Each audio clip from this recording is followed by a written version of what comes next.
పుట్టపర్తిలో భగవాన్ శ్రీ సత్యసాయి బాబా శత జయంతి ఉత్సవాల్లో పాల్గొనేందుకు రాష్ట్రపతి ద్రౌపది ముర్ము శనివారం పుట్టపర్తికి విచ్చేశారు. పుట్టపర్తి విమానాశ్రయంలో ఆమెకు సీఎం చంద్రబాబు, ఐటీ విద్యాశాఖ మంత్రి, ఇతర ప్రజా ప్రతినిధులు ఘనంగా స్వాగతం పలికారు. అనంతరం రాష్ట్రపతి ప్రశాంతి నిలయంలో జరిగిన సత్యసాయి బాబా 100వ జయంతి వేడుకల్లో పాల్గొన్నారు. సీఎం చంద్రబాబు, మంత్రి లోకేష్ కూడా ఈ కార్యక్రమంలో పాల్గొన్నారు.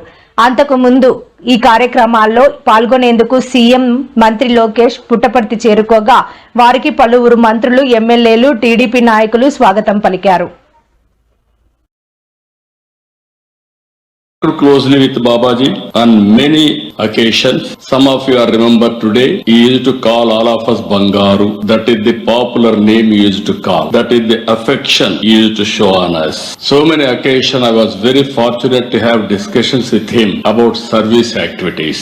He has taken up major drinking water projects across Telangana, Andhra and Tamil Nadu. Such was his resolve to get a drinking water to Anantapuram, Mahabubnagar and other drought-prone area. Even he was ready to mortgage his own ashramam, Prashanti Nilayam. Once devotees heard of his intention, they came forward in large numbers with donations and the project became a reality. That is the grace of Satya Sai Baba. Though the Satya Sai through the Satya Sai Central Trust and the allied institutions, Bhagavan, all croropatis, that it is a matter of deep joy and blessing to stand in the Punya Bhumi of Bhagavan Sri. Very devotee gathered here.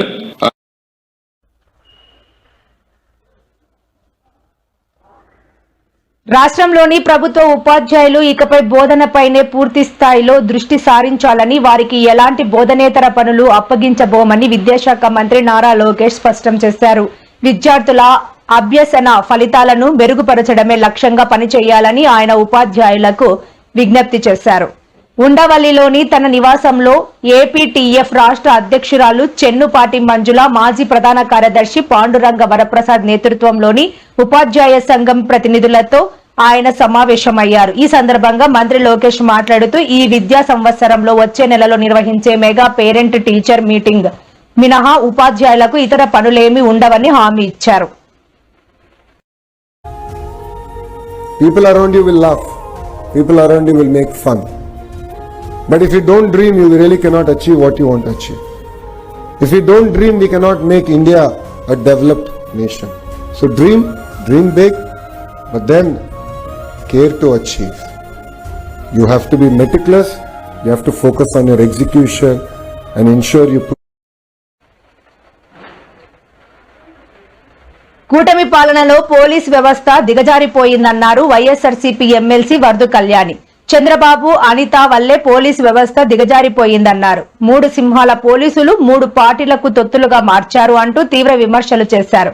Bihar లాంటి రాష్ట్రం కూడా 15వ స్థానంలో ఉంటే మన రాష్ట్రం అట్టడుగున ఉంది. తప్పులను సరిదిద్దే పోలీసులతో ఈ పాలకులు తప్పులు చేయిస్తున్నారు. హోంమంత్రి అనిత అసమర్థ పాలన వలన పోలీస్ శాఖ పతనమైంది. ఐపీఎస్ ని ఇండియన్ పనిష్మెంట్ సర్వీస్ గా మార్చారు. కూటమి పాలనలో అందరూ పోలీసులను తిట్టుకుంటున్నారు. హోంమంత్రి తక్షణం రాజీనామా చేయాలి అని డిమాండ్ చేశారు. మనం చూసాం, కేంద్ర హోంశాఖ బిఎన్ఎస్ చట్టాలు, బిఎన్ఎస్ఎస్ చట్టాలు అమలులో ఏ రాష్ట్రాలు ఎలా పనిచేస్తున్నాయి, ఆ రాష్ట్రాల్లో ఉన్న పోలీస్ వ్యవస్థ ఎలా పనిచేస్తుంది అనే దాని మీద నివేదిక ఇవ్వడం జరిగింది. అందులో రాష్ట్ర ప్రజలందరూ గమనించండి, అందులో మన రాష్ట్రానికి ఈ కూటమి పాలనలో ఎన్నో స్థానం వచ్చింది తెలుసా? 36వ స్థానం. మిగతా రాష్ట్రాలు, కేంద్ర పాలిత ప్రాంతాలు అన్నింటినీ కలిపితే చివరి స్థానం వచ్చింది.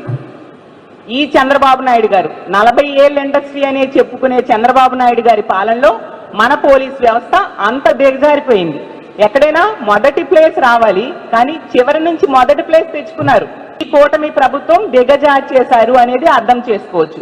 ముఖ్యమంత్రిగా చంద్రబాబు నాయుడు గారు, అతనే లా అండ్ ఆర్డర్ కంట్రోల్ చేస్తారు, అతను ఫెయిల్ అయ్యారు. హోంమంత్రిగా అనిత గారు ఫెయిల్ అయ్యారు. అలాగే షాడో ముఖ్యమంత్రిగా ఉన్న లోకేష్ గారు ఫెయిల్ అయ్యారు అని. అసలు బిఎన్ఎస్ఎస్ అంటే భారతీయ నాగరిక సురక్షా సంహిత చట్టాలు అన్నమాట. బిఎన్ఎస్ అంటే భారతీయ న్యాయ సంహిత చట్టం. ఎంతో చక్కగా పోలీస్ వ్యవస్థని వాళ్ళు మెరుగులు దిద్ది ప్రజలకు రక్షణ కల్పిస్తూ ఉన్నారు. మొదటి స్థానంలో అస్సాం ఉంది, 72.03% తెచ్చుకుంది అస్సాం. అలాగే హర్యానా 0.70 పాయింట్లు రక్షక భటుల్ని భక్షక భటులుగా మార్చేశారు. అలాగే ఆంధ్రప్రదేశ్ పోలీస్ సర్వీస్ ని ఆంధ్రప్రదేశ్ పొలిటికల్ రివెంజ్ సర్వీస్ గా మార్చేశారు. అలాగే ఐపీఎస్ ఇండియన్ పోలీస్ సర్వీస్ ని ఇండియన్ పోలీస్ పనిష్మెంట్ సర్వీస్ గా ఈ రోజు మార్చేసిన పరిధిలో కూడా ప్రజలు ఇచ్చిన నివేదికలో పోలీస్ శాఖ ఎంతగా దిగజారిపోయిందో 20 స్థానాలు ఒక్కొక్క శాఖలు పెట్టుకొని వేస్తే అందులో 20వ స్థానానికి పోలీస్ శాఖ దిగజారిపోయిన పరిస్థితి మనం చూసాము.